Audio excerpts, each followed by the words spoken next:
A few months ago, I was exploring a back road with my friend Lucas. We have always been fascinated by abandoned places and enjoy documenting these adventures with photos and videos. At the end of a grey afternoon, we saw a large shed along the way. It was an old structure with rusty metal walls and a partially collapsed roof. There were no trespassing signs or any fence, just the shed, forgotten in the middle of nowhere. I thought it would be just another quick exploration. I was wrong. We parked the car on the dirt road and walked to the shed. The vegetation around was tall, and the sound of the wind made the trees crackle. Despite the daylight, the place had an oppressive atmosphere. The shed was much larger than it appeared from a distance. The main entrance was a sliding door, partially open, revealing the dark interior filled with debris. "You go ahead," Lucas joked, giving me a slight push. With flashlights in hand, we entered. The air inside was heavy, with a smell of oxidized metal mixed with something I couldn't immediately identify. The floor was covered with pieces of wood, rusty hardware, and remnants of old equipment. We explored the place carefully, illuminating every corner with our flashlights. On one side of the shed, we found piles of old boxes, some open and filled with yellowed papers. Most of the documents were illegible, but one caught our attention. "Containment test, critical failure. All materials must be isolated," Lucas read aloud. "What kind of materials?" I asked, feeling a chill run down my spine. He just shrugged, and we continued walking. With each step we took, the silence seemed to intensify. Even the sound of the wind outside seemed to have disappeared. It was then that we heard the first sound, a faint dragging, as if something was moving on the ground. Lucas and I froze. "Did you hear that?" he whispered. I nodded, pointing the flashlight in the direction of the sound. At the back of the shed, there was a narrow hallway leading to another room. The sound seemed to be coming from there. Against common sense, we decided to investigate. The hallway was tight, with rusty metal walls that looked ready to collapse. With each step, it became clearer. Something was definitely moving. When we reached the end of the hallway, we found another room, smaller and darker.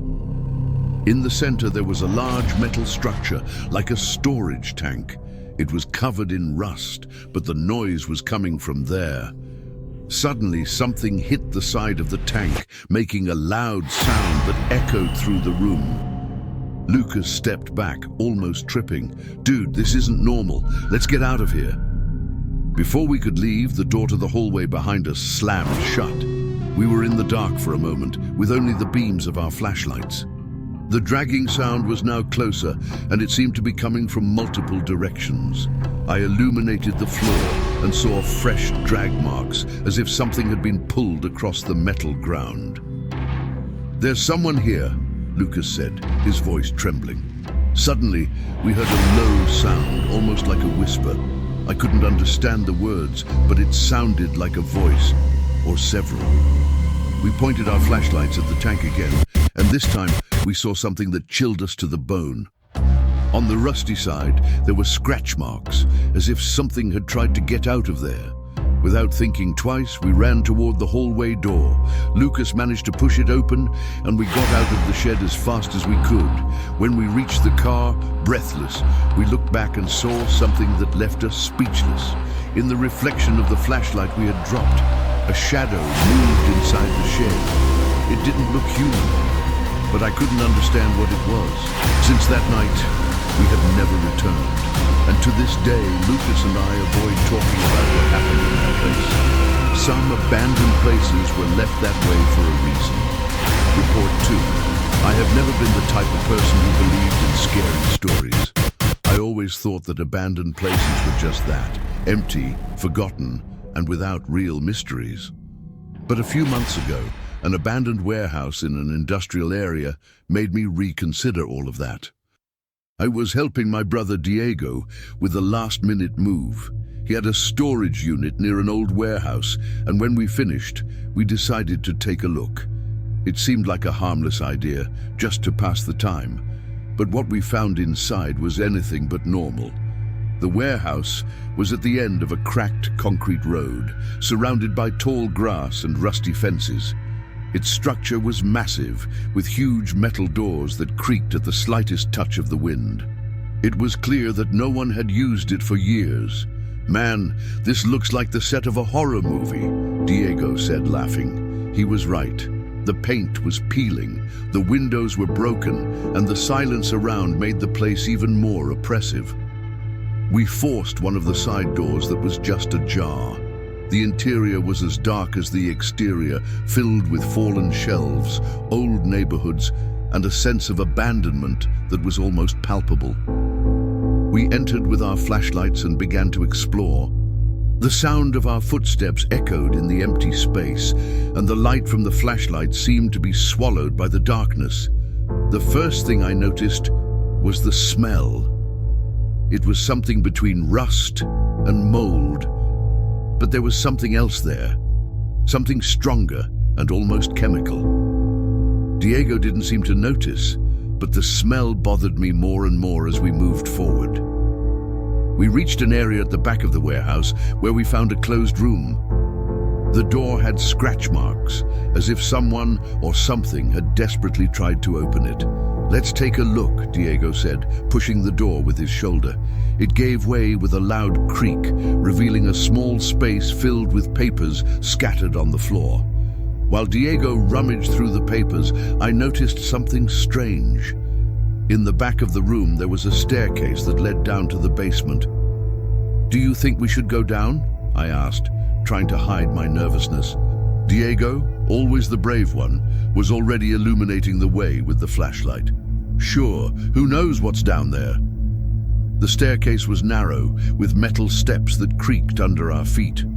When we reached the basement, the air was colder, and the smell I had sensed before was even stronger. The space looked like an old storage area. There were stacked boxes, rusty machines, and something that looked like a chair in the center of the room, with worn straps attached to the arms. As I looked around, I heard a sound behind me. It was low, like something dragging on the ground. "Diego, did you hear that?" He looked at me, clearly uncomfortable. "Maybe it's a rat or something." But the sounds continued, growing louder and closer. We shone our flashlights toward the back of the storage area and saw something that made us freeze. A shadow. I couldn't identify what it was, but it was definitely moving. The shadow seemed to grow, slowly approaching. Diego took a step back, and I followed him. That's when we heard it. It wasn't just the sound of something dragging. It was a whisper, low and indecipherable, as if several voices were speaking at once. "This isn't normal," Diego said, his voice trembling. We tried to go back to the staircase, but when we turned around, we saw something that made my blood run cold. The chair in the center of the room was facing us. It had moved silently, without us realizing it. "Let's get out of here," I murmured, pulling Diego by the arm. We ran toward the staircase, but the whispers were louder, almost deafening. When we finally reached the top, we heard one last loud thud, as if something had knocked over one of the boxes down below. We left the warehouse without looking back, breathless and terrified. When we reached the car, Diego started the engine and sped away without saying a word. The next morning, he went back to the site to pick up some things from the storage unit. He called me later, saying that the warehouse was locked and there were no signs that anyone had been there. I never found out what that was, but to this day, every time I pass by abandoned places, I feel like something is watching me from afar, waiting for me to return. Certain places have been left empty for a reason. Report 3. I have always been a practical person. I don't believe in ghost stories, apparitions, or anything supernatural, but sometimes you don't need to believe for something inexplicable to happen. A few years ago, I worked as a temporary security guard for a company that was decommissioning an old warehouse. My task was simple: stay there overnight, ensuring that no one entered or stole anything. I didn't expect that it would be one of the most frightening nights of my life. The warehouse was large, with a high ceiling and extensive corridors. It was located in a remote industrial area, surrounded by empty fields and a poorly lit road. The company had removed almost everything of value, except for some heavy machinery and boxes that no one seemed to want. I arrived for my shift at 8 p.m. The only light came from a few old bulbs that flickered from time to time. I received a flashlight and a radio that rarely worked. The supervisor handed me the keys, explained the patrol points, and quickly left, as if he didn't want to spend more time there than necessary. I soon realized it would be a long and quiet night. Or at least, that's what I thought. I spent the first hour walking through the corridors, listening to the sound of my own footsteps echoing off the walls. The place was empty, but the feeling of being watched was constant. While on my rounds, I heard something coming from one of the far corners of the warehouse. It was a low sound, like scratching, followed by a faint crackle. I pointed my flashlight in the direction of the sound, but I saw nothing.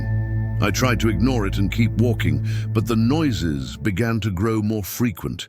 They seemed to come from different parts of the building, as if someone was moving quickly from one place to another.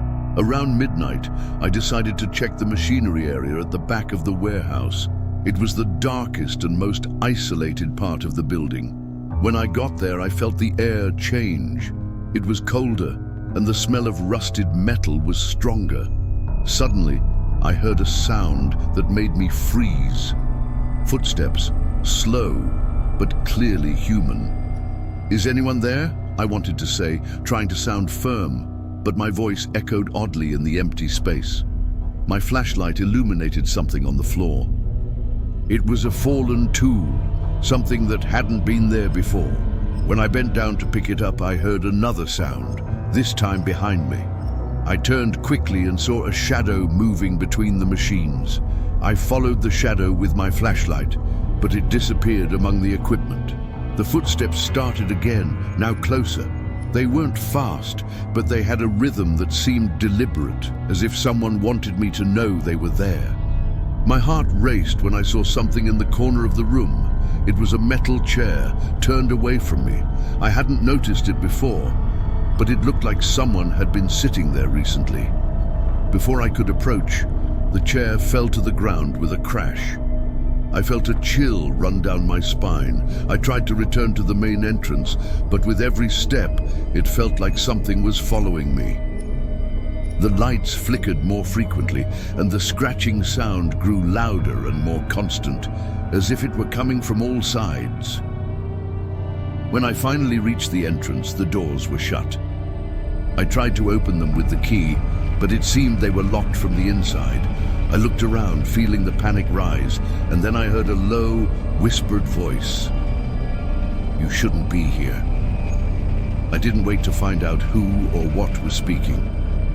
I found a window on the side of the building and managed to escape, cutting my arm on the broken glass in the process. The next day, I went to the company office and asked to leave the job. When I told what happened, the supervisor looked at me with a serious expression and said, "You're not the first to leave like this. To this day, I avoid places like that." I don't know what really happened that night, but I know something was watching me, and I feel that it still is.